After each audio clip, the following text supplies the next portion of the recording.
Lux presents Hollywood. The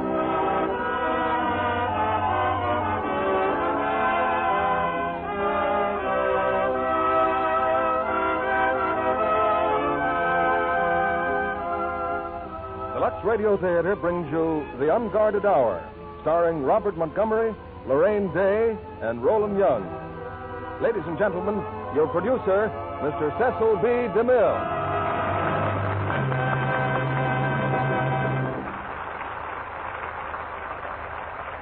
Greetings from Hollywood, ladies and gentlemen.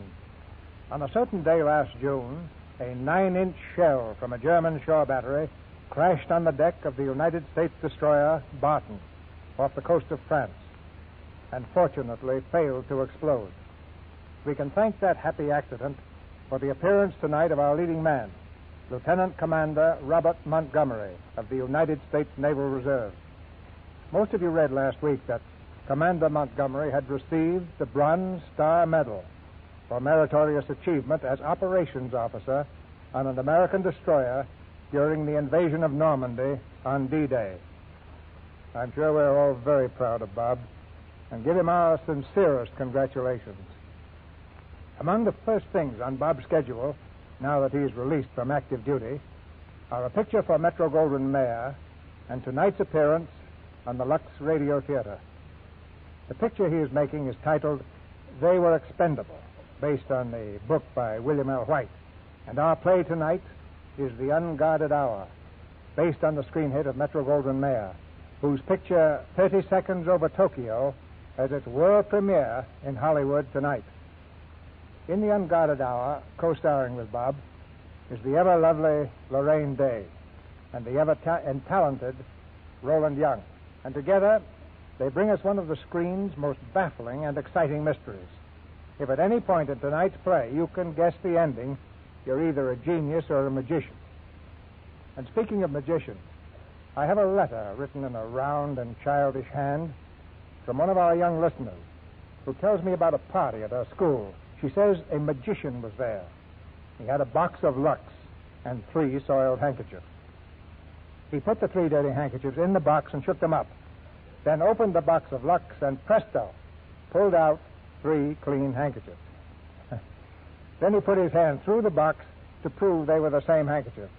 Well, we've always known that Lux worked like magic, but that's the first time we've heard of a real magician using it to mystify his audience.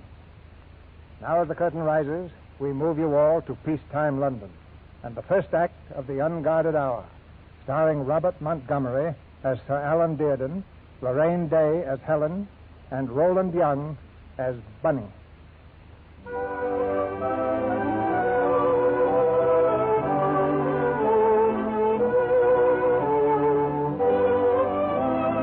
On a fine spring morning a few years ago, the singularly beautiful wife of a celebrated London barrister was trotting her horse along a fashionable Mayfair bridle path. As she turned down to one of the less frequented trails, a distinguished-looking young man suddenly appeared from behind a tree and called her by name. Good morning, Lady Dearden. Good morning. You don't remember me, do you? Well, I'm sure if you'll give me just a moment, I'll... No, Lady Dearden, you don't know me. You've never seen me before in your life. How could you know me? I'm a very wretched character. Perhaps wicked is the better adjective. Please, what is it you want? What are you trying to tell me? But it would be a shame if Sir Alan failed to receive his appointment. It's your husband's great ambition, is it not, to become Attorney General? A laudable and logical objective for so brilliant a man.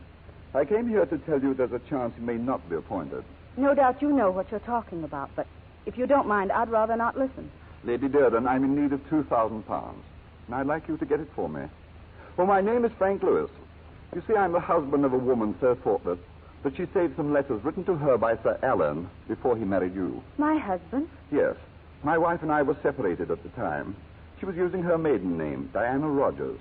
Even so, the letters provide ample basis for a most distasteful suit, if I have to bring it. Do you realize what you're saying? What makes you think I won't expose you? I have only one thing to lose, my lady, and that's my freedom. And what is freedom worth when you're stony broke as I? £2,000 is not a large sum. Not when it can mean the difference between your husband's appointment and a scandal. These letters, How do I know you really have them? Here, a sample, milady, selected at random. Keep it and compare the handwritings. Also note the salutations. Diana, my darling. I have others a bit more impassioned. You still doubt me? Please, if you don't let go of my horse... Forgive me. Think it over, milady. I'll phone you tomorrow morning promptly at 11.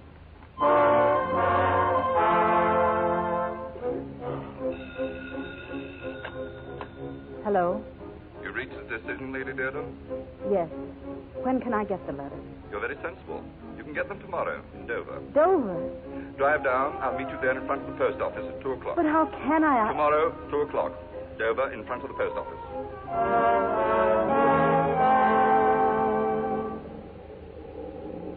You're 5 minutes late, Lady Dearden. Well, I got lost.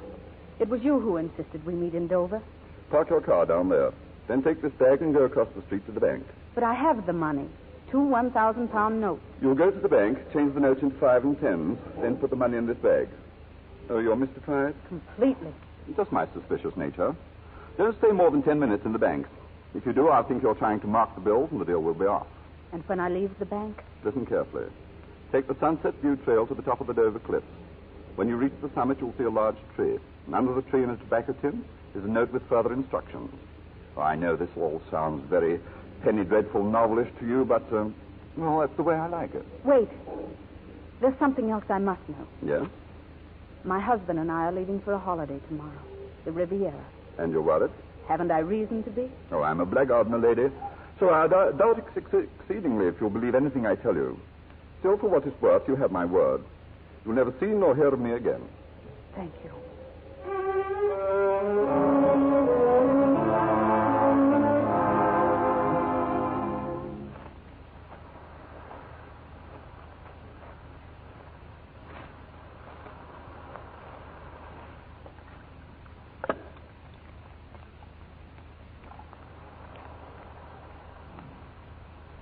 Throw the bag over the cliff. Then retrace your steps down the trail. At the foot of the trail, walk toward the brook. Under the first lilac bush, you'll find the letters. Over the cliff. Over the cliff.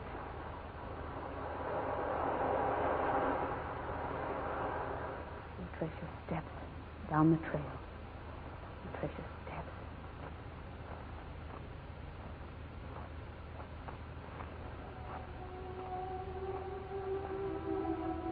Annie, where are you? Up ahead, dear. I want to see the view from the cliff. Coming? I found some wildflowers. I'll pick you some. Good. Annie, Yes? don't go near the edge, dear. I'm all right. Oh, good afternoon, Miss. Oh,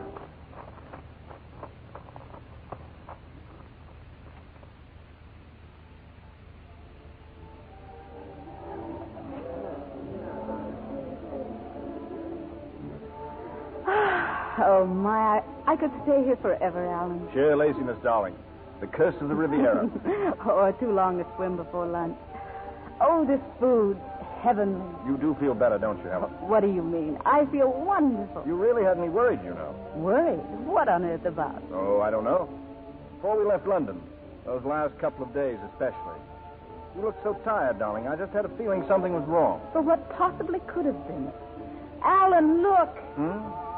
Bunny! Well, it's Bunny. Bunny! Helen, been searching all over for you. Lunching at 2:30 in the afternoon. Shameful exhibition. Come along, Bunny, and sit down. I'm so glad to see you, Bunny. I know, darling, but don't let him see how delighted you are. I think he suspects us as it is. Matter of fact, I didn't think you'd let us alone this long. I'm only staying for the weekend, and don't look so happy. Always thought I was your best friend. All the way here for a weekend? Bunny, that's nonsense. It isn't nonsense, darling. It's Bunny. Always doing things like this. Bunny, I like you. You're wonderful. Helen, I'm desperately in love with you, and I'd like a cup of coffee. Sit down. How's Eloise and your brand new nephew? Yes, and what's new in London? My sister Eloise is fine. The baby's fine. Oh, I almost forgot. For you, Alan, from Lord Hathaway. I promised to deliver it in person. Hathaway? Oh, thanks, Bunny. Feels like a brief. Darling, they wouldn't. Oh, they couldn't ask you to come back. Confidentially, I plotted the whole thing. Alan called back to London. I arrived. What could be more perfect? And how did you know I was going to be called back? What? Yes. Bailey's in the hospital. Appendix. There's a case he was going to prosecute. Goes on trial next Wednesday. Bunny. Oh, but I didn't know, really. Oh, just me. Another bad joke. Oh, dear. Alan, you have to leave. Oh, I'm sorry, darling. I'll take the plane. I'll have only 4 days as it is. Ellen, I'm terribly sorry. Well, really, Stop fidgeting, Bunny. Oh, was I? Well, there's one thing to be thankful for. Case looks interesting. Some fellow pushed his wife off the Dover cliff. The Medford case. Let's see. Yes, Henry Medford. Papers are full of it back home. Old story. Mysterious missing witness. A woman. Medford claims she can save him. Says this woman passed by as he called a warning to his wife. Yes, he swears he cautioned his missus. Don't go near the edge, Annie. Sounds like a song, doesn't it? Don't go near the edge, Annie. When did this happen, Alan? Afternoon of May 14th. Day before we left. I see. Look, darling, why don't you stay on? It's been doing you so much good, and... Yes, old girl, no need to go back, you know. Please, I want to go back. I want to go back, Alan.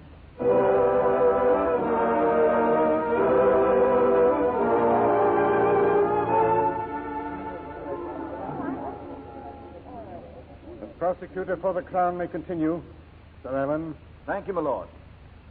Now, Mr. Medford, a few minutes ago you admitted that you and your wife quarreled in the Dover Hotel just before you took a walk from which your wife never returned. Yes.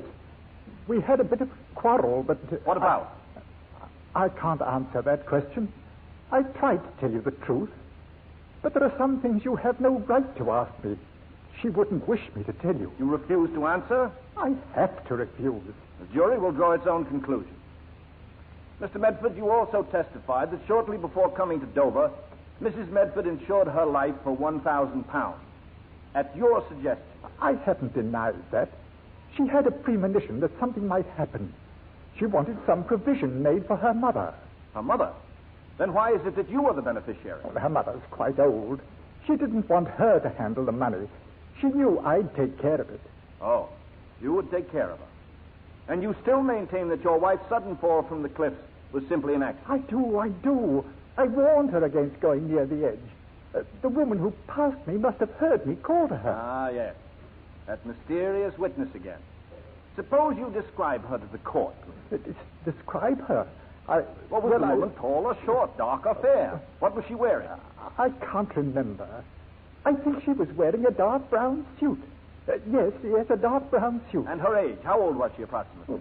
Well, it's hard to tell a woman's age nowadays. I can't accept that as an answer. But I don't remember. She passed by so quickly. I've told you everything I can about her. Everything you can about her?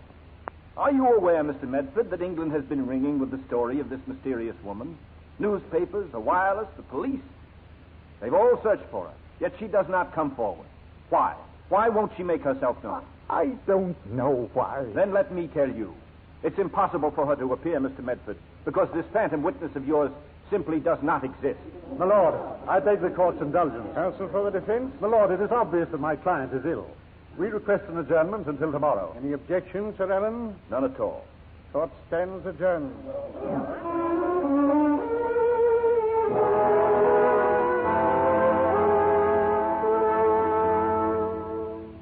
You're being greedy, Frank. Much too greedy. You got £2,000 from his wife. Why aren't you satisfied? Because I'm a good businessman, Diana. You should know that by now. Alan Dearden's much too clever for anything like this. He was always smart. Of course he's smart, Diana.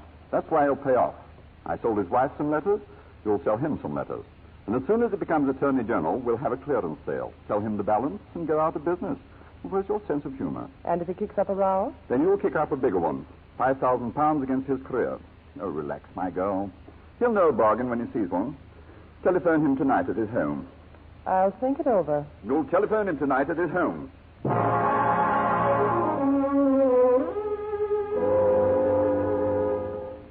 Darling, come on. Dinner's almost ready. Wake up. Oh, well. Never done that before. Dozed off before dinner. All right, dear. Bunny just phoned. Oh? The christening's tomorrow afternoon. Eloise's baby. That's nice. And the proud parents are coming over here later in the evening. Eloise and Edward. Good. Darling, you won't forget. 5 o'clock at the church. On the dot. Hey, how long have I been asleep? Just a few minutes. Bad day? Oh, sort of. This Medford fellow. Hammered away all day, but I can't seem to break him down. He persists in his story of that other woman being there. Maybe she was there, Alan. Maybe Medford is telling the truth. Helen. I just can't explain it, Alan, but I feel you may be making a terrible mistake. I'm doing my job, Helen. He murdered his wife. Oh, Alan, are you sure? You just can't send an innocent man to his death? Well, that's hardly my intention. And innocent men, dear, don't have convenient lapses of memory. They don't make contradictory statements. Darling, be fair. I hope I am. No, darling, you're not. Helen, every bit of evidence points to his guilt. He can't establish any kind of an alibi. His story of that other woman on the cliff is one of the most fantastic tales I've ever heard. He couldn't even describe her. Well, maybe he didn't have time to get a good look at her. First he said she was wearing a brown suit. Later on it was gray with a fur collar. And it was brown again. Oh, it's ridiculous. Well, how many men notice what a woman wears? Oh, that's no answer. All right, close your eyes. I'll walk behind your chair. Tell me how I'm dressed. How do I look? Adorable. Thank you, but the court would call that evasive. All right, then. How's this? You're wearing a white satin gown with red and green flowers on it. Short sleeves, V-neck, belt of the same material, laced and tied in a bow in front. And now, darling, if you want to hear how beautiful you look in it, make yourself comfortable because it's going to take a long time. Oh, you'll have to admit this isn't a fair test. No average man has your power of observation. Nor a wife like you. Oh, Alan, please. Very well. Now, on what do you base your assurance of Medford's innocence? On nothing except... On nothing. Except intuition, I guess. Helen, I'm surprised. And please don't look so injured, darling. Anyway, as soon as I get the appointment, you'll have no more worries. I'll have prosecuted my last murderer. Attorney General. It means a great deal to you, doesn't it? Yes, a great deal. Would to any barrister. Once was everything I hoped for. Then I found something more important on the way, and I gathered that up, too. I'm a very lucky man, Helen. Do you wonder why I love you so much? You're always so patient with me, darling. Everything I do or say sounds so... So infinitely like you. How do you think I came to worship you? Because you're so pretty? Because you win large silver cups, jumping horses, or play good bridge? No, darling. You have what's called quality. It's kindness. It's generosity. It makes all the rest of us feel just a little shoddy. Well, I guess it's time Excuse me, Sir Alan. Yes? Telephone for you, sir. I'll be right back, dear.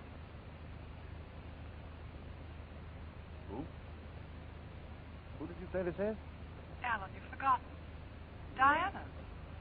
You've really forgotten me, haven't you? It's been a long time, Diana. How are you? I could be better. I need help, Alan.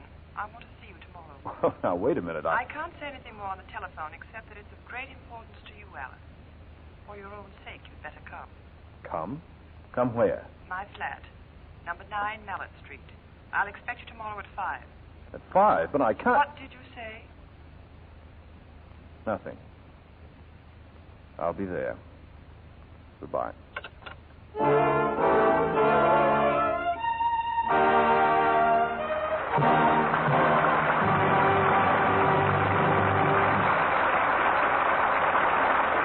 We'll be back in Act 2 of The Unguarded Hour in just a moment. Now, here are Jane and Sue and the children at the market. Hi, Janie. Another early bird, huh? I always do my shopping early when I want a steak. Hello, Jackie. How are you? Hello. Hey, that's a pretty sweater you have on. Did Mommy make it? Mommy made it? Yes, I did a couple of years ago. It was Roger's till he outgrew it. Oh, goodness. Alice's sweaters never last that long. They shrink so. Oh, look at that wonderful steak. Hope nobody wants it before it's my turn. Well, I think there's only one woman ahead of us now. What was I saying? Oh, yes, about Alice's sweaters. Well, just look at this one she's got on. It's so faded, and I've only washed it twice. Why, I've done this one of Jackie's dozens of times. You must have a knack. Not especially. Of course, I always lux it and pin it to an outline so it keeps right to size while it's drying. Say, that's a good idea. And I just use lukewarm water and plenty of suds. All the directions are right on the Lux box. Well, I think I'll try Lux. Why don't you? Oh, say, we're next. Well, look, you go get your steak while I dash over there and get some Lux. Save my place, will you? Now, Mr. DeMille returns to the microphone. Act 2 of The Unguarded Hour, starring Robert Montgomery as Alan Dearden, Lorraine Day as Helen, and Roland Young as Bunny.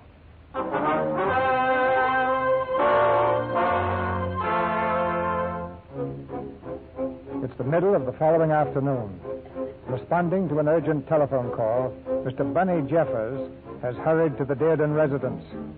Now, behind closed doors in the library, he listens with unaccustomed gravity as Helen concludes a procession of startling facts. I knew it was blackmail, of course, but what else was there to do? I see. If you had turned this scoundrel Louis over to Alan, Alan would have had him arrested, the letters would have been made public, and goodbye to Alan's appointment. Now, if I keep silent, an innocent man will be hanged. I know it means Alan's career, but I just can't wait any longer. I've got to tell the truth, Bunny. Yes, you must. If there were only some way of saving Medford without ruining my husband. Help me, Bunny. You're a lawyer. I don't know whom else to turn to. Helen, dear, of course I'll help. We still have time. Now, give Uncle Bunny a nice little smile. That's it. Perk up, old girl. I'm counting on you to see me through that dreadful christening this afternoon. Please, Bunny, be careful what you say, won't you?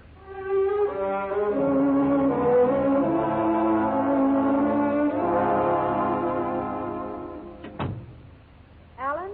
Yes?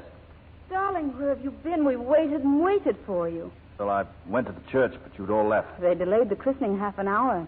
Then we just had... Alan, your hand. It's nothing, really. It's all bandaged. What happened? It was a nail. I scratched it on a nail in a taxi. I want to have a look at it right now. Later, Helen, please. About the christening, some rather urgent business came up. I was delayed all along the line. I'm terribly sorry. Eloise and Edward will understand, I'm sure. They'll be here tonight, you know. Oh? Who else is coming? Lord and Lady Hathaway, Bunny, of course, and the General. General? I thought he was off to Wales on some Scotland Yard affair. Look, dear, why don't you get into a hot tub? Relax before dinner. Yes, I think I will. By the way, how is poor Medford getting along? Darling, I'd rather not discuss poor Medford tonight. You mind? Of course not. I'll run along upstairs.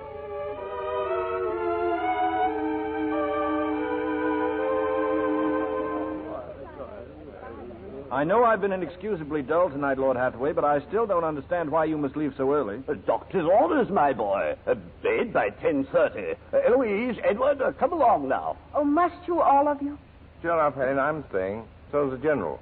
We'll have some cards, Ellen, eh? Oh, fine. Oh, Alan, Lady Hathaway. I must congratulate you. I was in court all morning. How you made that murderer squirm. Murderer? All Medford did was to push his wife off a cliff. Henry. Perhaps the old girl needed murdering. Why people are so intent on hanging old Medford is beyond me. You're right, Bunny. I've told Alan as much myself. Give me 1 point, Bunny, in Medford's favor. Oh, go and get in the car, woman. First, there's the other woman. Surely you don't mean that phantom creature. I most assuredly do, Eloise. There may be such a woman. And there may be a Santa Claus. Why hasn't she appeared? Well, she may have gone abroad. Or she may have been in Dover under circumstances that made it impossible for her to testify. Oh, let's forget the whole miserable affair. Thank you, Lord Hathaway. Good night, Alan. Good night, Eloise. You sure you'll forgive me for this afternoon? Oh, of course. Oh, by the way, I saw you this afternoon on Mallet Street. Saw me? Mallet Street? On my way to church. Not I, Eloise. I wasn't near Mallet Street. Strange. I could have sworn it was you. Oh, well, good night, Helen, dear. Good night, all. Good night.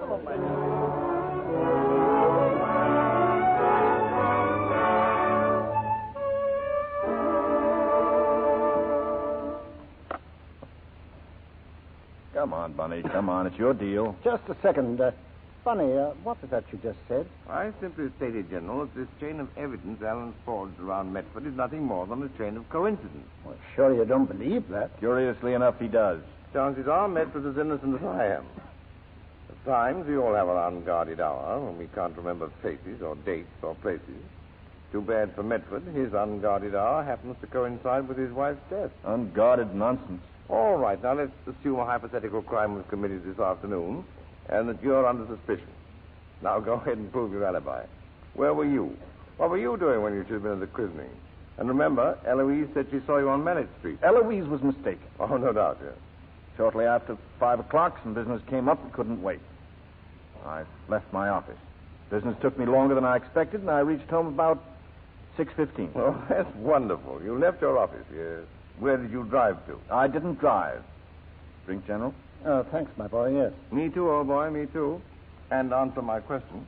Well, I didn't want to inconvenience Helen, so I sent Larkin home with the car. Well, what about Sergeant Burns? Who's Sergeant Burns? One of our men. I've had him on detail to guard Allen ever since he broke up that counterfeit. I dismissed Sergeant Burns. Oh, I know I promised you, General, but really he was getting on my nerves. A rather deliberate elimination of witnesses, eh, General? Surely you see the implications, old boy. Now you're under suspicion. I am. Whom did I murder? And put down that drink. Suspicious characters shouldn't drink. You may not know it, Bunny, but you're becoming just a little exasperated. Good. Now, you left the Strand Chambers before 5. Where did you go? Well, I walked over to Brock House to call on Gerald Houseman. Houseman? You trip over lawyers all day long and then you call on another. Why? Well, nothing unusual about that, Bunny. Thanks, General. I said why? Court's adjourned, Bunny. Sorry. You refuse to discuss it? I certainly do. The jury will draw its own conclusion. Where did I hear that before? Let's leave the Medford case out of this. Shall we? Oh, why not? About Houseman, how long were you with Houseman? I didn't see him. There was no one in his outer office. I waited for about 10 minutes, and then I left. And saw no one? No one. All the fishy stories, this is a prize sardine. It is a little strange, I must admit. Possibly, but it's true. Then what? Well, I walked for a bit. You walked for a bit. And all this time we're waiting for you in the church. Me with a baby in my arms. Not a very well-mannered baby, either. I like that walking. I'm sorry, Bunny, but I wanted to reach a decision on the matter that took me to Houseman's office. And how would you like to face yourself in court someday and not a witness? Not one. Oh, wait a minute. I bought a paper. The paper man could identify me. Paper? What paper? Daily Record. Allen, I don't believe the Record has a paper on the streets that early. Oh, that's right. That's right. It was the Chronicle. Oh, we've got him in knots, General. And I hailed a taxi, and as I got out of the church, I cut my hand on a nail. Obviously, someone saw you at church. The church was empty. I walked on home. Oh, wonderful. That cut now, you sure you didn't get in a life and death struggle with your victim? Do you believe me or don't you? Oh, Bunny, aren't you carrying all this a bit too far? Yes, Hilton, what is it? For the General, sir. An Inspector Granger's here to see you. What? Oh, sorry, Allen. Well, I'm delighted. Maybe Bunny will give up now. We'll go on inside. Hilton, bring the inspector in here. Believe it, Granger. I simply can't believe it. They found the body an hour ago, sir. Her name is Diana Rogers. She'd been strangled. Fantastic. Mallet Street, eh? Yes, sir. I came to you because of what we found. This slip of paper, sir. Memorandum. You see what's written on it? Well, just this. A.D. Strand Chambers. Yeah, but don't you see, sir, the only A.D. in Strand Chambers is, well, begging your pardon, sir, Sir Alan Dearden. Did you find anything else in the flat? There was that knife on the floor that I told you about and a copy of the Evening Chronicle, 6:30 edition. The men are still searching, sir. Get back there right away. See what else you can find and call me here in an hour.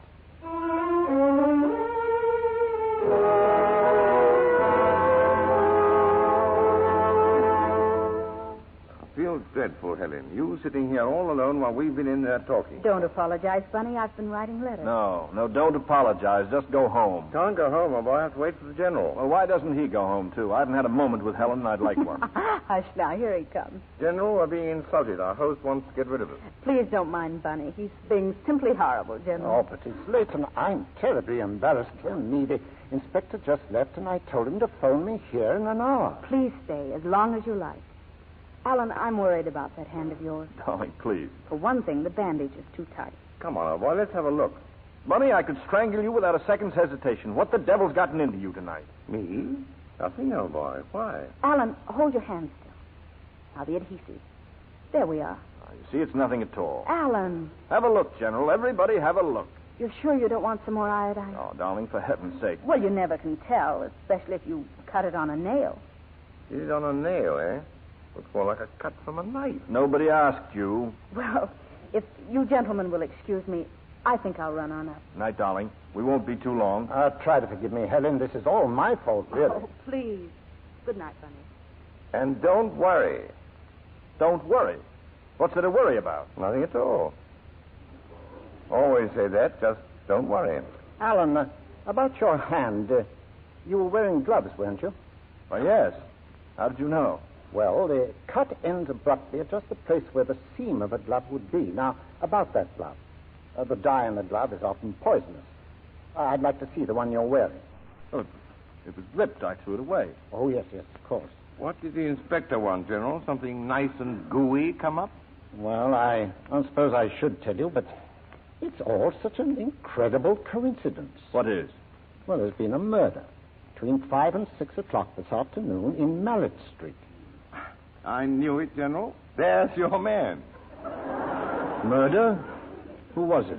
A woman named Diana Rogers. Oh, did you know her? No, of course not. She'd been strangled. They found a knife on the floor and a copy of the Evening Chronicle, the 6:30 edition. 6:30 edition? Oh, I don't believe it. Oh, now, see here, this is a joke. Alan, now, for heaven's sake, everything I said before, that was all This knife that was found is evident that she was trying to defend herself. There was blood on the blade. The inspector believes that the murderer will be found with a cut on his right hand. Oh, he does? Why the right hand? Well, because there were marks of a right hand on her throat. Also traces of blood, but no fingerprints. Whoever did it must have worn gloves. Look, mind if I open a window? Oh, not at all. Fresh drink, General? No, thanks. Yes, it is oppressive in here. Storm knocking about somewhere. Yes, I thought we were in for one. Like an oven in court today.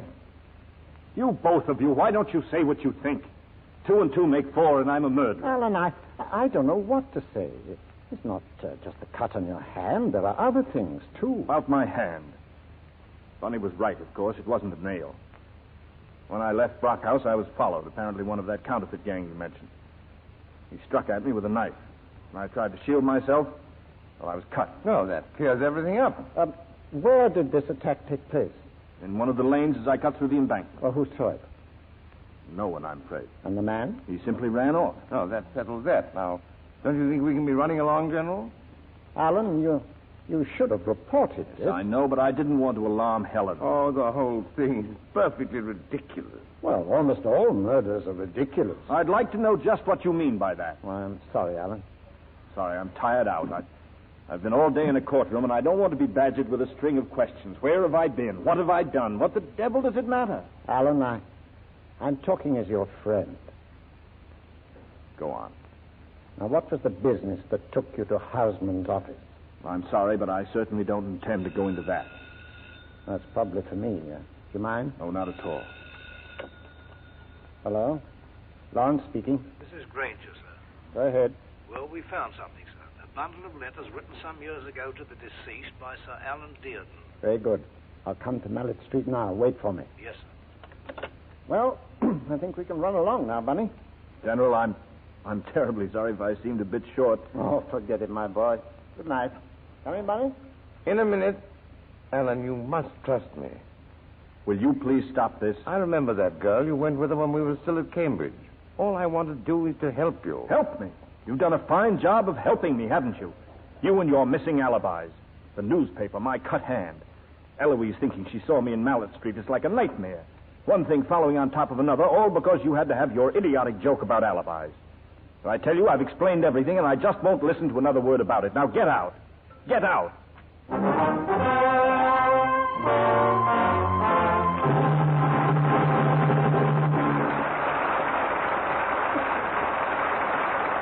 We pause now for station identification. This is CBS, the Columbia Broadcasting System.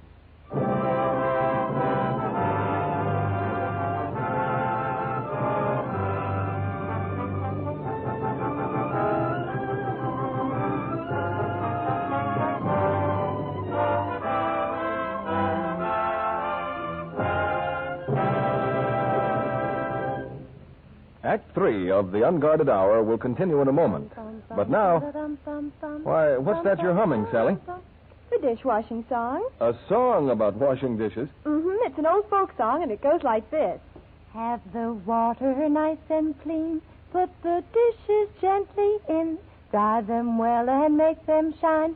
Set them on the shelf in line. Is that all? Why, yes. But it doesn't say what kind of soap to use. I guess it was written before Lux Flakes were invented, Mr. Kennedy. So I wrote a second verse. It goes like this. If your hands are rough and red, Lux will leave them white instead. Thrifty Lux will also do up to twice the dishes, too. That's more like it. You know, some people still use strong soaps that make their hands rough and red because they think they're thrifty. But, Sally... I know, they needn't. Tests show Lux is thrifty as well as gentle. Why, ounce for ounce, Lux does up to twice as many dishes as any of 10 other soaps tested. Yes, it costs surprisingly little to use Lux for dishes. And just changing from strong soaps to gentle Lux Flakes takes away that ugly red look, leaves hands soft, white, and lovely. Now, Mr. DeMille returns to the microphone.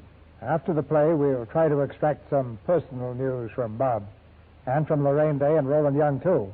And, of course, you're invited to listen in. Now here's Act 3 of The Unguarded Hour, starring Robert Montgomery as Alan Dearden, Lorraine Day as Helen, and Roland Young as Bunny. 2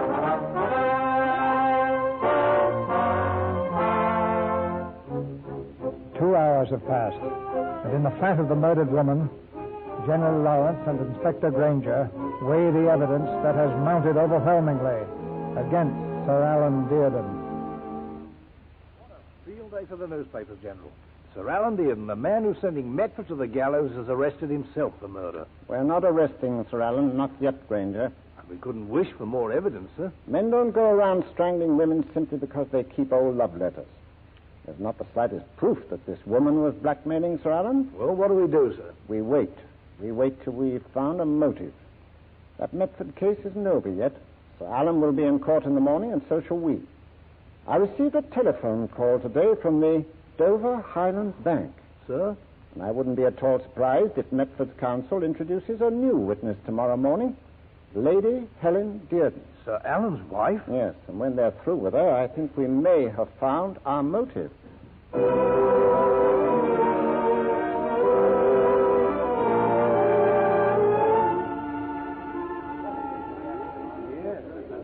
Objection sustained.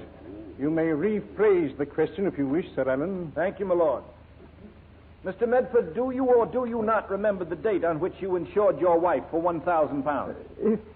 If I could only think for a moment. Please do. Take all the time you wish. You'll have to hurry, Mr. Medford. I think it was the 5th of March. Yes, the 5th of March. And you do have a memory, Mr. Medford. The 5th of March is correct. Your witness. No questions, my lord. Step down, Mr. Medford. My lord, I should like to call another witness at this time. Another witness? Who? She has just entered the courtroom. Lady Helen Dearden. My lord, Lady Dearden knows nothing whatever of this case. I beg to disagree.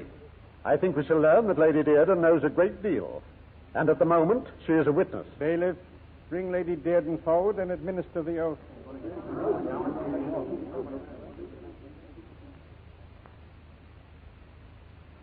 Have you any idea why you've been called as a witness in this case, Lady Dearden? I think I have. Let me come directly to the point. Please correct me if I'm in error in the following assertion. Lady Dearden, I contend that on the afternoon of May 14th last, the date of Mrs. Medford's death, you not only were in the city of Dover, but shortly after 3 o'clock you made a trip to the summit of the Dover Cliffs. Is that statement correct? It is.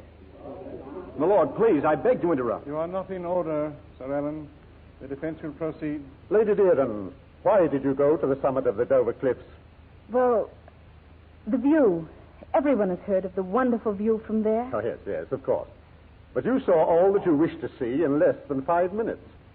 May I suggest the view did not come up to your expectations? I object, my lord. Counsel for the defense is implying there may have been something strange about Lady Dearden's visit to the cliffs. The implication is absurd. Thousands of tourists visit the cliffs every year. And among those thousands were Medford and his wife. They also went to the cliffs to enjoy the view. But the Crown has persistently scoffed at such an explanation. It suggests that Medford made such a trip only for the most sinister reasons. Well, if Medford, why not Lady Dearden also? The objection before the court concerns an implication. Do you wish to withdraw it, Mr. Wilson? I shall. I cease to imply, my lord. I maintain.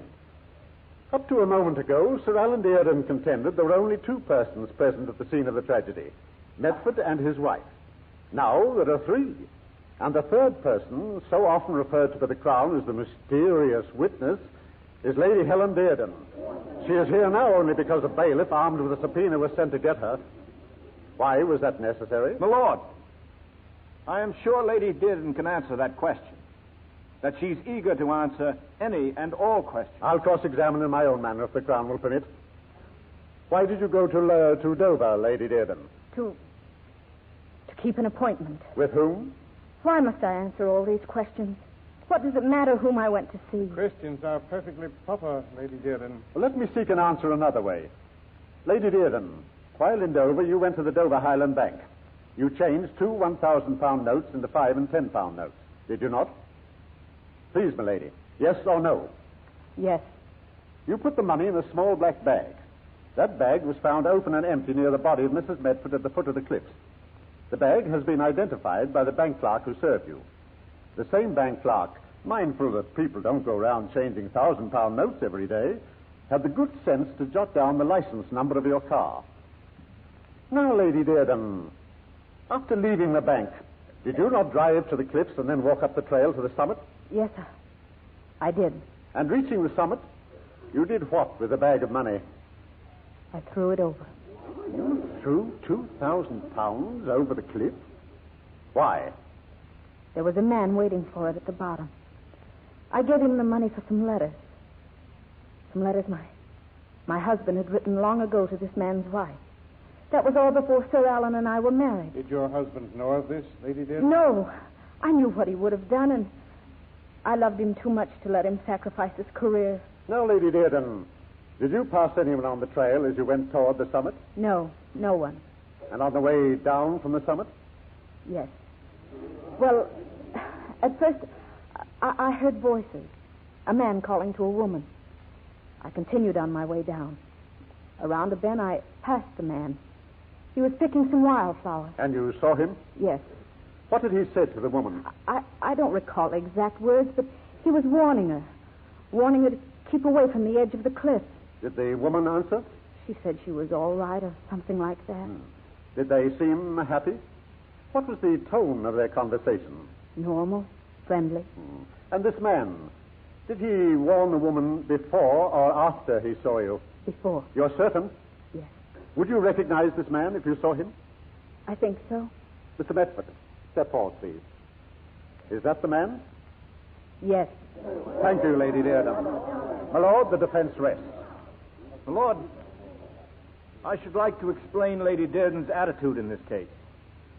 She has never told me her reasons for thinking so, but she's always maintained that Medford was innocent.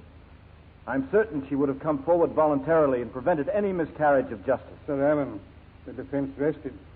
Any questions? No questions, my lord. Do not leave the stand, Lady Dearden.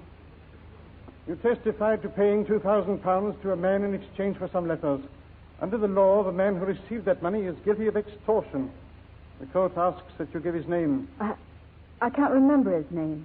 Perhaps if I have the time... letters in question were received by his wife. Surely you remember her name? Yes. Her name is Diana Rogers. Diana Rogers? Lady Dearden, have you seen the morning newspapers? No, my lord. Diana Rogers was murdered yesterday in her flat in Mallet Street. Murdered? Alan...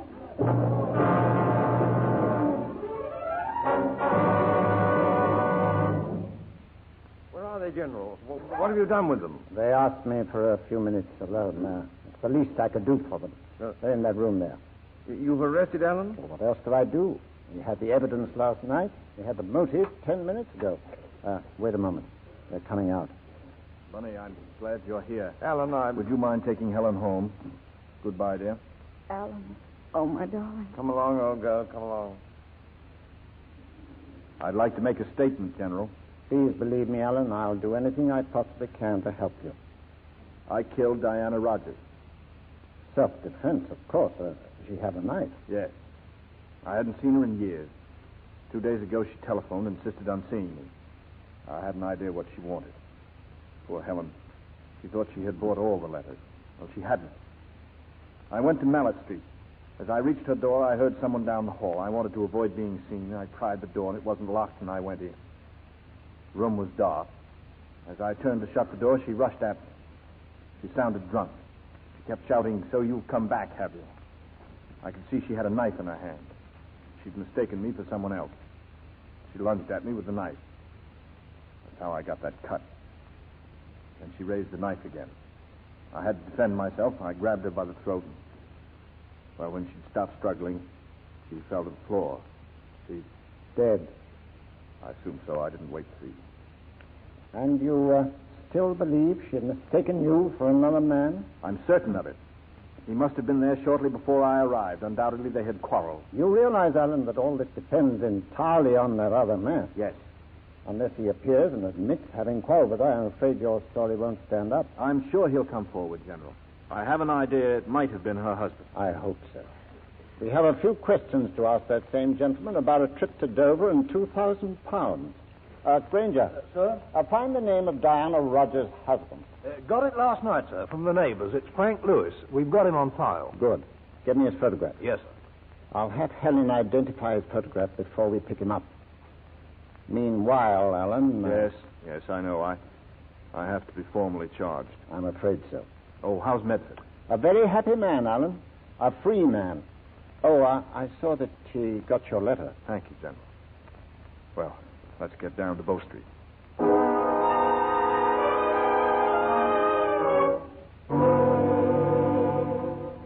It was too important to wait, Helen. That's why I asked you to come back down here. May I see Alan? Well, of course. But I want you to look at this first.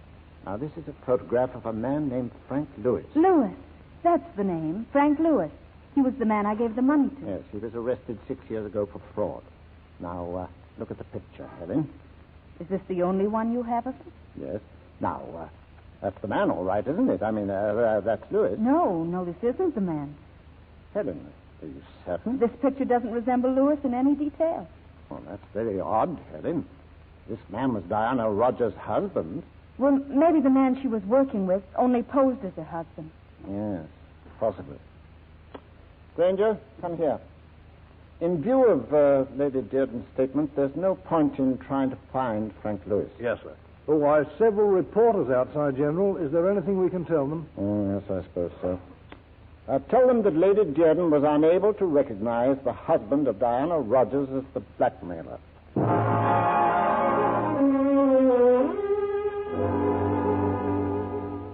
Come in, please, Mr. Lewis.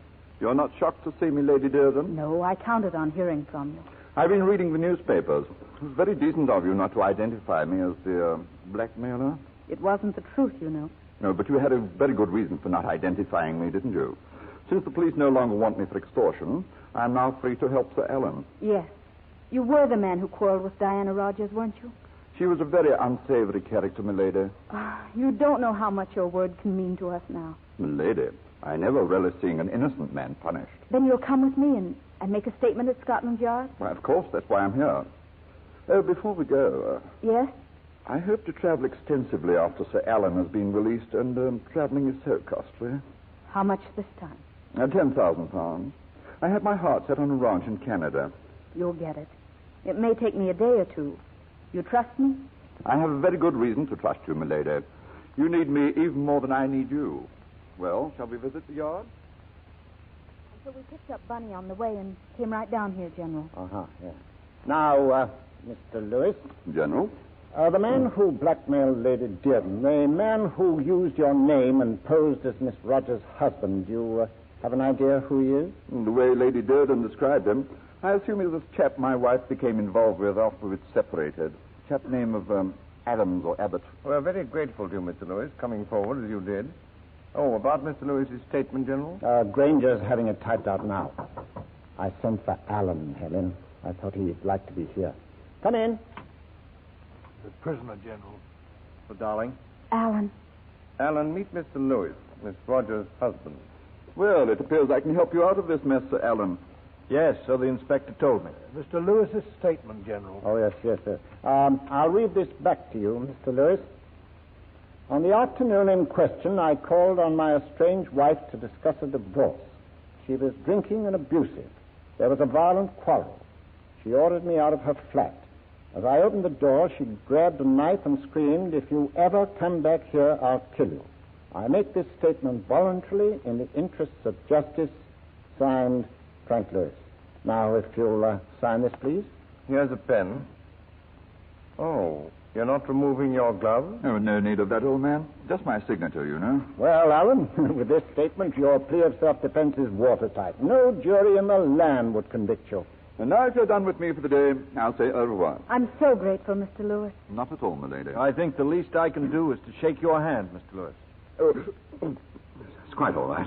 Sorry, did I hurt your hand? Oh, no, not at all. I'm sure I hurt your hand. Let me have a look at it. Aren't you being a little silly? Money, here. What the devil are you doing, Alan? Money, the glove. Take your hands off me. Hold him. Hold him, Alan. I'm getting it. Hang on to him, Bunny. Do you intend explaining this, or... Look at his hand. I cut my hand. What about it? You killed Diana Rogers, didn't you? I what? Alan, you confessed to killing her yourself. I'm afraid I told you rather a deliberate lie, General. We were sure, Helen and I, that Lewis had done it. The problem was finding him. We figured it out when you left us alone yesterday. I wasn't near Mallet Street that day. Oh, incidentally, Lewis is also the man who took the money from Helen. Helen? You'll understand now why I didn't identify the photograph, General. If I had, it would have been in the papers. Lewis would know we were looking for him, and we might never have found him. We'd have found him, all right. And what would you have found, General? Only a blackmailer, not a murderer. The evidence still remained all against me as far as Diana Rogers' death was concerned. My confession was in the papers. Lewis read it. His troubles were over, and he'd be free to earn another little sum by bolstering my plea of self-defense. What was his price this time, Dolly? £10,000. I still think I quote a very modest figure. Yes, when I read your confession, I was a trifle puzzled. Greatly relieved, though. I assumed I hadn't killed her, but you must have come after I left and finished the job. Funny. His hand. Let go a moment. And Alan, your right hand, please. Why, it's remarkable. 2 cuts almost identical. Almost. Except yours is shorter, Alan. Not nearly as vertical either. Yes. That thin streak of blood on Diana Rogers' throat. It was vertical. It couldn't have been made by your hand, Alan. But if Lewis got away, General, if I hadn't confessed, would you still swear it couldn't have been made by my hand? No, I don't think you would. Too much other evidence against me. Why, it's frightening. Yes, General. Frightening. Would you care to make a second statement, Mr. Lewis? Oh, why not? After all, she did come at me with a knife. I did what I could to defend myself. Granger. Yes. Mr. Lewis has a statement to make. Too bad I can't retain you as counsel, Dearden. You think fast and take chances. Yes, I should say you do take chances, Alan. Now, what about that weird story you told us at your house? Yes, Houseman's office, the Evening Chronicle. I'm getting knifed by that fellow from the counterfeit ring. Everything I told you at my house was the truth. And the more I talked, the more difficult I knew it would be to prove a single statement. That didn't matter until Granger arrived with word of the murder. Then I knew that every sentence I spoke, and all of it the truth, led me a step closer to the gallows. Alan, I wish you'd get out of here. Really, you're making me terribly nervous. Nothing else I can do for you, General? Nothing. Oh, in case we should want you, where will you be? The Riviera, General. For about the next month, I should say. Good. Send me the bill. I was just thinking. You got into all this mess because you told the truth, and you get out of it because you tell a lie. That's right, Alan. I had no idea you could lie so beautifully. Well, if I may say so, Lady Dearden, you do very well yourself.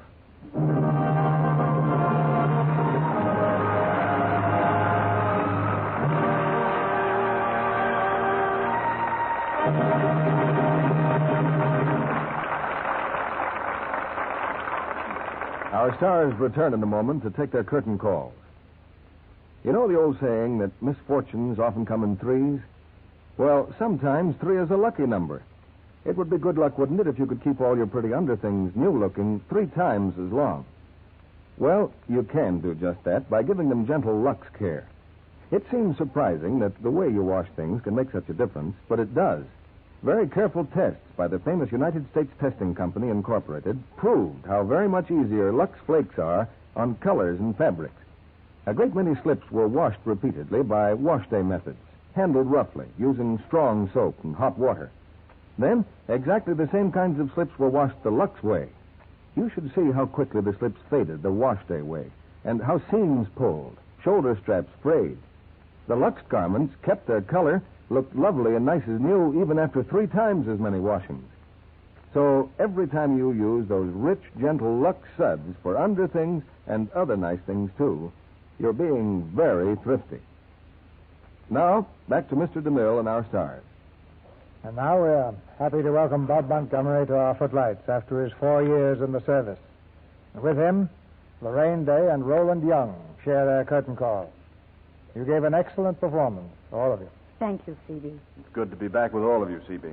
Bob, they tell me it's pretty hard to get you to talk about yourself or your experiences in the service. Won't you change that rule on Lux tonight? What was the most exciting thing that happened to you? Well, the most vivid thing I remember didn't happen to me. It happened to a town. To a town? Yes. A little French village called Port-en-Bessin. The boys used to call it Port-en-Bessin. A town you visited on shore leave? Well, I visited it in a way, but not on shore leave. I saw it first at dawn on D-Day from the deck of a destroyer. Peaceful and homelike, picturesque. But we knew that surrounding it were Nazi batteries and military targets. We had to shell it.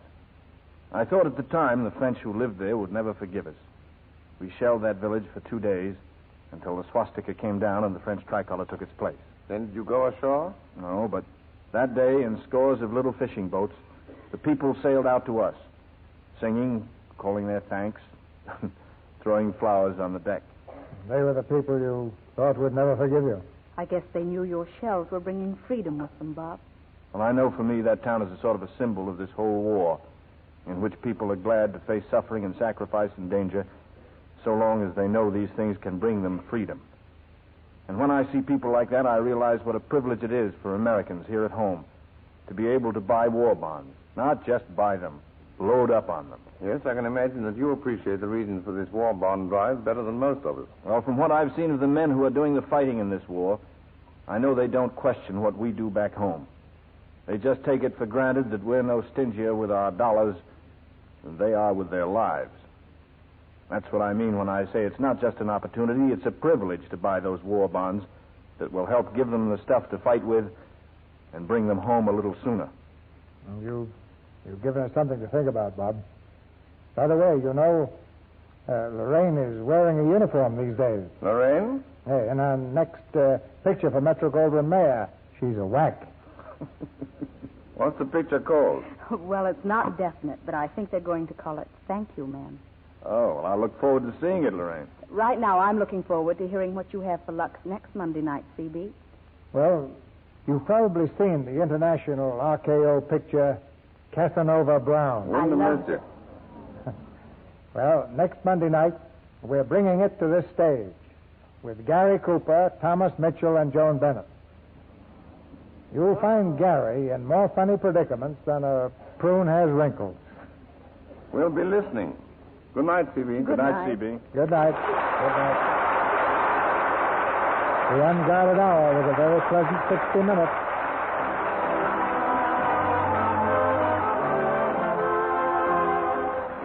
Our sponsors, the makers of Lux Flakes, join me in inviting you to be with us again next Monday night when the Lux Radio Theater presents Gary Cooper, Joan Bennett, and Thomas Mitchell in Casanova Brown.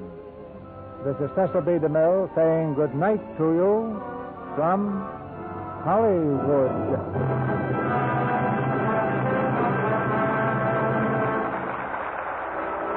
Roland Young will soon appear in 10 Little Indians from the book And Then There Were None.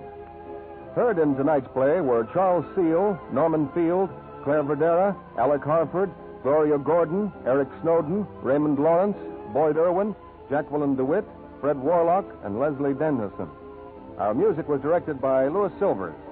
This program is broadcast to our fighting forces overseas through cooperation with the Armed Forces Radio Service. Our Lux Radio Theater production of The Unguarded Hour, starring Robert Montgomery, Lorraine Day, and Roland Young, has come to you with the good wishes of the makers of Lux Flakes, the tissue-thin soap used by smart housewives everywhere.